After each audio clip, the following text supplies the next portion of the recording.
নমো বিষ্ণুপদয় কৃষ্ণপ্রেষ্টায় ভূতলে শ্রীমতে ভক্তিবেদান্তে স্বামিনীতি নামিনে নমস্তে সরস্বতী দেবে গৌরবাণী প্রচারিণে নির্বিশেষে শূন্যবাদী স্বদেশে তারিণে।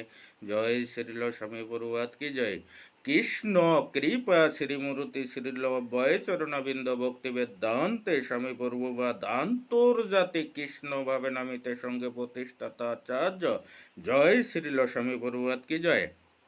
আজকে বলবো যে জীবের গতির সম্বন্ধে ভগবান কপিল দেবের উপদেশ। তাই প্রথম শ্লোকে অনুবাদে কি বলছেন, যে ভগবান বললেন পরমেশ্বর দক্ষতায় জীবাত্মা তার পূর্বকৃত কর্মের ফল অনুসারে বিশেষ প্রকারে শরীর ধারণের জন্য পুরুষের রেতকোনার আশ্রয় করে স্ত্রীর গর্ভে প্রবেশ করে। তাৎপর্যে শ্রীল স্বামী বড়ুয়া সুন্দরভাবে ব্যাখ্যা করেছেন।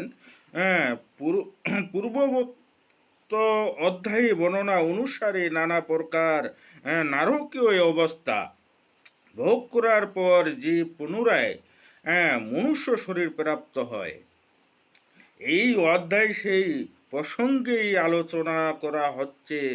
যে ব্যক্তি ইতিমধ্যেই নারকীয় জীবন ভোগ করেছে তাকে বিশেষ করা প্রকারে মনুষ্য শরীর ধারণ করার জন্য তার আত্মাকে তার পিতা হওয়া যার উপযুক্ত পুরুষের বীর্যে স্থান নিরূপিত করা হয়।